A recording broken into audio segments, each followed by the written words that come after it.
Start federal board ہمیشہ اتنی عجیب سی ڈیٹ شیٹ آؤٹ کرتا ہے جس کو سمجھنے میں ہی کافی ٹائم لگ جاتا ہے،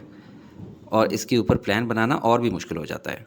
کیونکہ 9 10 بایو کمپیوٹر آرٹس اس ڈیٹ شیٹ میں سب مکس ہوا ہوتا ہے، لہٰذا آپ نے اس پہ بھروسہ نہیں کرنا۔ کچھ لوگوں نے ایسا پلان بنایا ہے، یہ بھی گزارا تو کرتا ہے، لیکن اس میں ریئل ٹائم پلاننگ ممکن نہیں ہوتی، لہٰذا آپ لوگوں نے اپنا پلان بنانا ہے جو کہ میں آپ کو بنا کر دے رہا ہوں، آپ بس اس کو یوز کریں گے۔ اس ایکسل شیٹ کا لنک میں نے ڈسکرپشن میں دے دیا ہے، جس میں آپ کو ایگزیکٹلی بتا رہا ہوں، پتہ بھی چل جائے گا آپ کو کہ فار ایگزامپل 9th کلاس کے بایو کے اسٹوڈنٹس کا پہلا پیپر میتھس کا ہے۔ اس سے پہلے لاسٹ 5 ڈیز صرف ہم نے میتھس کی تیاری کرنی ہے، 2 دن کے گیپ کے بعد پھر ترجمہ قرآن ہے جو کہ کمپیوٹر والوں کا بھی ہے۔ اس کے بعد بایو کے اسٹوڈنٹس کا کیمسٹری ہے 5 چھٹیوں کے بعد، یعنی کیمسٹری کے پیپر کی اگر آپ نے روٹین میں تیاری کرتے رہیں تو یہ 5 چھٹیاں کافی ہوں گی،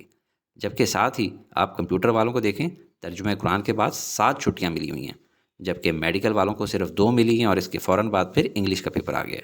اور 2 چھٹیوں کے بعد اردو ہے، پھر 3 چھٹیوں کے بعد اسلامیات ہیں، اور پھر 3 چھٹیوں کے بعد فزکس، اور اس کے بعد 3 چھٹیوں کے مزید بعد بایولوجی۔ جن بچوں نے لاسٹ ایئر کا پی بی اے امپرومنٹ دینا ہے تو وہ 4 چھٹیوں کے بعد ہے۔ اگر آپ 9th میں ہیں تو آپ کو 10th کی کوئی ضرورت نہیں ہے، اور اگر آپ بایو کے اسٹوڈنٹ ہیں تو کمپیوٹر اور آرٹس کی ضرورت نہیں ہے۔ اس لیے اسی ایکسل شیٹ میں سیپریٹلی بھی آپ کے لیے ٹیبس بنا دیے ہیں، آپ اپنے ریلیونٹ ٹیب کو کلک کریں۔ مثال کے طور پہ اگر آپ 9th بایو کے ہیں تو یہاں پہ کلک کریں اور پرنٹ لیں، اور میں آپ کو دکھا بھی دیتا ہوں۔ یہ آپ لوگوں کے پاس اس طرح سے کمپلیٹ ایکسل شیٹ کھل جائے گی، لیکن آپ کو کمپلیٹ نہیں چاہیے، آپ کو 9th چاہیے، اور 9th میں بھی اگر مثال کے طور پہ بایو چاہیے تو آپ اس کو کلک کریں۔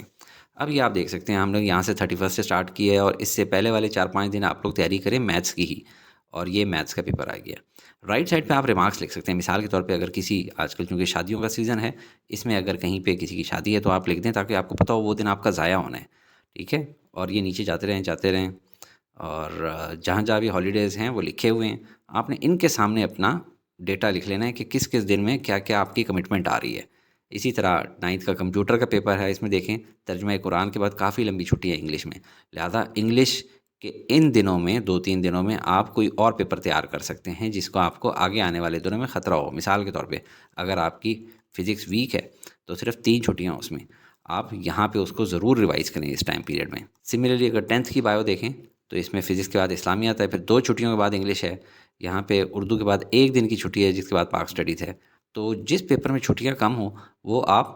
پیپر سٹارٹ ہونے سے پہلے والے دنوں میں اکارڈنگلی تیار کر لیں۔ تو امید ہے آپ اپنی مرضی کا ٹیب اوپن کریں گے اور پرنٹ لے کے اس کو اپنے دروازے کی بیک پہ چپکا لیں گے، تاکہ ڈیلی بیسس پہ اس کو دیکھ کے اس کے اندر جو کوئی پلان کے اندر امینڈمنٹ کرنی ہوتی ہے وہ کر لیا کریں۔ Best of look.